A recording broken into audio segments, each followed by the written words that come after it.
Oui, comme nos amis commencent à partir, ce qui est logique vu que c'est l'heure du dîner, on va être amené à la conclusion en se disant que le mieux serait de refaire une autre réunion pour continuer le débat.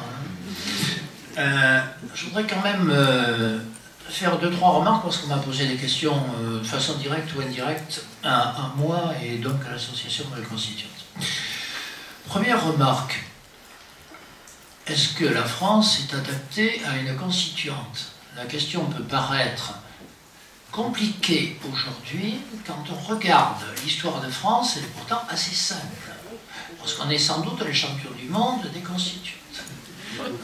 1789, 1793, 1848, 1875, 1946 et encore 1946. Bon, on a une certaine habitude. Pourquoi se produit une constituante? Parce qu'à un certain moment, il y a un problème de légitimité face à des difficultés. Et ce n'est pas un hasard. Et on retrouve la même chose sur l'Islande, si ce genre de problème se pose lorsqu'il y a une question financière, une question de dette. Pourquoi? Pas uniquement parce qu'il y a la dette, mais parce que ceux qui veulent gérer la situation résultant de la dette ne sont pas ceux qui vont la payer. C'est ça le problème. Et que quelque part, la question de la légitimité se transfère en un problème personnel qui fait que ceux qui doivent la payer disent « Ok, on pourra peut-être la payer, mais à ce moment-là, on voudrait que le pouvoir, ça ne soit pas uniquement ceux qui ne la payent pas. » Voilà, c'est ça. Et ce genre de problème peut aboutir à des situations extraordinairement conflictuelles, la constituante étant la méthode non conflictuelle, démocratique et rassembleuse que j'évoquais au départ. On peut évidemment préférer l'affrontement, voire l'affrontement violent, ce n'est pas mon cas.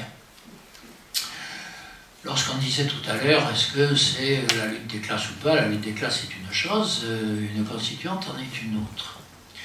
Ça ne veut pas dire que ça ne s'insère pas dans le processus. Les relations sociales, elles sont ce qu'elles sont. Mais une constituante, c'est le rassemblement d'un peuple. Et ce qu'il y a d'intéressant, me semble-t-il, dans l'expérience islandaise, par rapport à d'autres qu'on voit en d'autres pays, c'est qu'on a fait plus ou moins, bon, pas tout le monde, pas de la même manière, mais quand même, un petit peu, beaucoup, passionnément, ça c'est peut-être à Madame l'ambassadeur à le dire, mais confiance aux citoyens. On a dit, il faut passer par la case peuple, parce qu'à un certain moment, c'est la seule manière de résoudre tranquillement, pacifiquement, une crise qui, sinon, risque de devenir bien plus grave et bien plus conflictuelle. On fait confiance aux citoyens. Et de ce point de vue, un processus constituant, ce n'est pas seulement d'aboutir à une constituante qui fera un texte. Bien sûr que c'est ça l'aboutissement. Une constituante, par définition, est destinée à faire une constitution. Ça, M. de la Palisse l'aurait dit lui-même, sauf qu'il n'y avait pas de constitution à l'époque. Cela étant, ce n'est pas que ça. C'est un processus de confiance dans les citoyens qui, quelque part, recrée la dynamique du citoyen qui se sent participant. Ça recrée cette participation à la volonté collective qui fait que chacun se sent investi d'une parcelle de l'ensemble. Donc on recrée la motivation, la citoyenneté, la participation, la volonté de contrôle, la volonté d'être. Et donc d'être un dans l'ensemble qui fera quelque chose. De ce point de vue, c'est certainement pas, soit dit en passant, la meilleure méthode de motiver et de faire participer que de commencer par leur dire qu'on va tirer au sort. Participer, ça veut dire que chacun y participe. Alors qu'il participe par le référendum d'initiative citoyenne, par la démocratie représentative, sous des formes d'ailleurs à définir, parce qu'il y en a 1001, qui ne sont pas obligatoirement aussi éloignées. Est-ce qu'il doit y avoir contrôle des élus, pas contrôle des élus? Bon, toutes ces questions sont en débat.